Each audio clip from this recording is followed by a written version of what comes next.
দুঃখের দিনের সমাপ্তি, কষ্টের দিনের, চোখের জলের দিনের সমাপ্তি যেন 22 বছরেই ঘটে। যেমনভাবে আজকে 22 বছর পর ইপিএল চ্যাম্পিয়ন কিন্তু আরও একবার হয়েছে। দেখে নাও। হ্যাঁ, ঠিক তোমরা তাই দেখছো, আর্সেনাল কিন্তু শেষ পর্যন্ত চ্যাম্পিয়ন হয়েছে। তো লাল হলুদ সমর্থকরাও সেই 22 বছরেই তাদের এত দিনের যে দুঃখ, কষ্ট, হেরে মাঠ থেকে ফেরা, একটুর জন্য চ্যাম্পিয়ন না হওয়া, সেই সমস্ত কিছু কষ্ট যেন এই 22 বছরেই মেটে।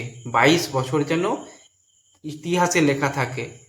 তো সেরকম একটা সময়ের আমরা অপেক্ষা করছি।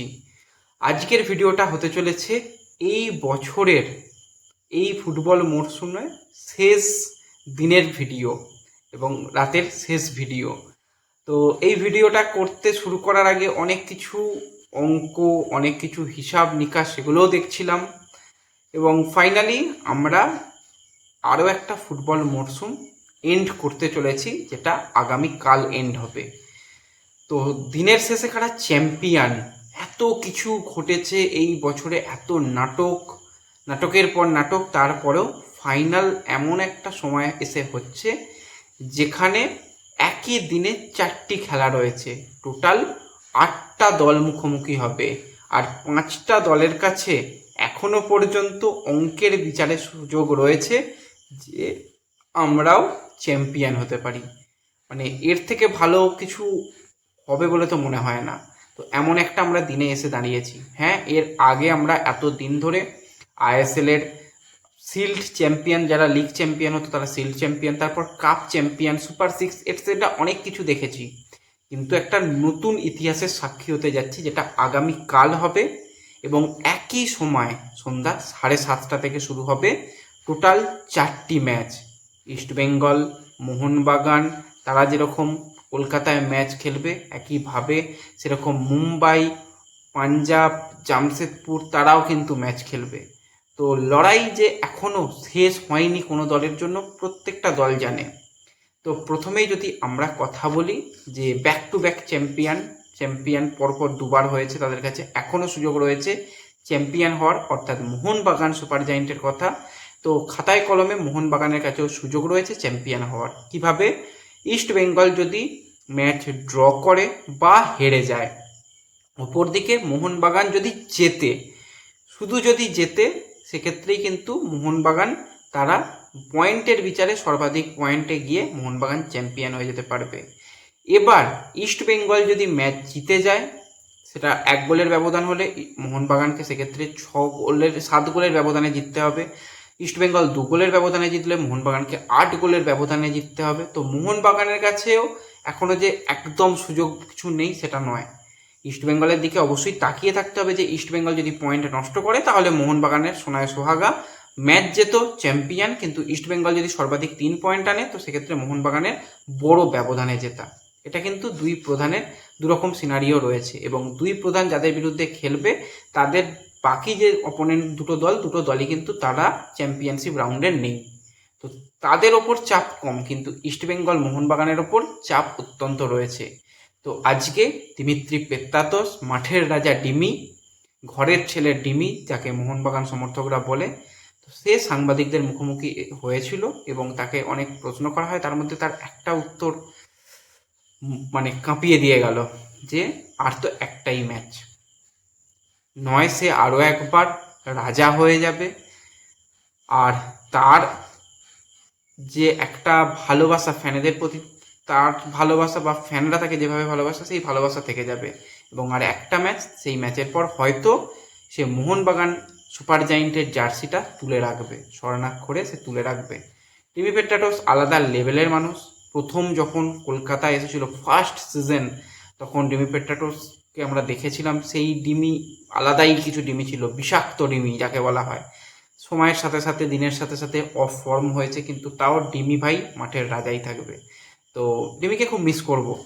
আরও অনেক প্লেয়ার এরকম থাকে, তাদেরও খুব মিস করি, যেমন এই সিজনে হুগো বুমস, অ্যাড্রিয়ান লুনা, গ্রেগ স্টুয়ার্টের মতন প্লেয়ার বা আলাদিন আজরায়ের মতন প্লেয়ারকে দেখতে পেলাম না। ডিমিকে পরের সিজন থেকে তো মিস করবো ডেফিনেটলি বলা যায়।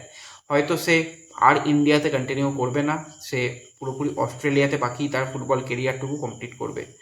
তো তার জন্য শুভকামনা রইল আমাদের পক্ষ থেকে। ইস্ট বেঙ্গলের কাছে তো সুযোগ সব থেকে বেশি, যেটা আর বাদবাকি 4টে দলের কাছে নেই। ম্যাচ যেত, কারোর দিকে তাকাতে হবে না, চ্যাম্পিয়ন। একটাই অঙ্ক, ম্যাচ যেত।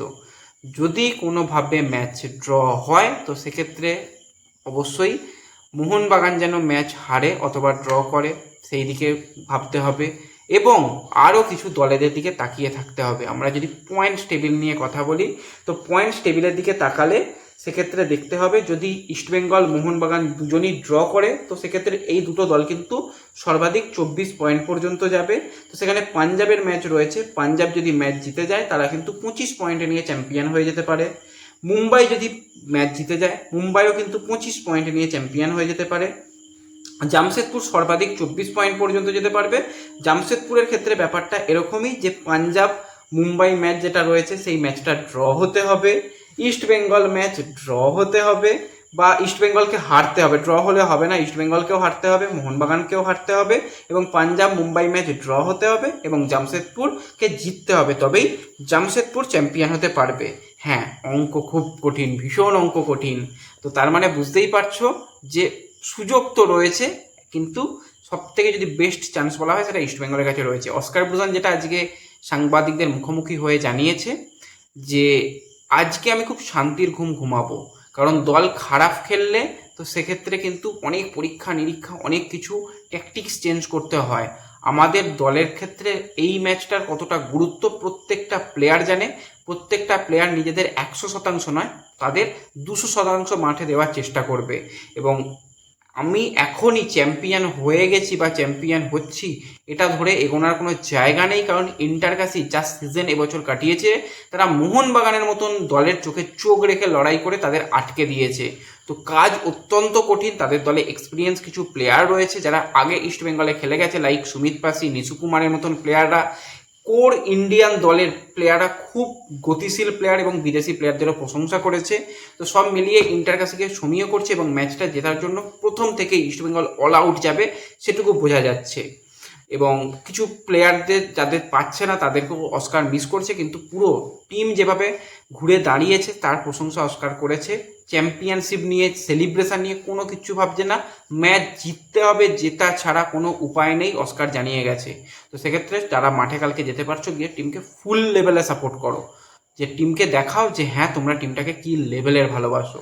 তো তারপর বাকি কাজটা টিম করবে। তো ওভারঅল আশা করছি বোঝাতে পারলাম যে প্রত্যেকটা দলের কাছে চান্স রয়েছে এবং লড়াই জমে যাবে। এবং ম্যাচ কিভাবে দেখবে সবার মনে প্রশ্ন, আই ডোন্ট নো, আমি জানি না ম্যাচ কিভাবে দেখবে, কারণ 4টে লাইভ কি করে হবে? সোনি 10-2 খেলা দেখায় তো একটা চ্যানেল, কিন্তু আমি জানি না কোন খেলাটা দেখাবে কোন খেলাটা দেখাবে না, কিন্তু ফ্যান কোডে খুব সম্ভবত 4টে ম্যাচেরই লাইভ স্ট্রিমিং হবে। যতটুকু দেখলাম ফ্যান কোডে দেখা যাবে, বাদ বাকি বলা যাচ্ছে না। একটুখানি কাল সকাল পর্যন্ত দেখি, জানকারি নেওয়ার চেষ্টা করি এবং তারপর তোমাদের জানাতে পারবো।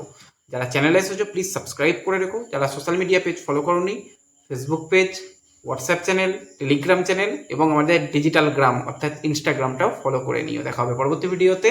ধন্যবাদ।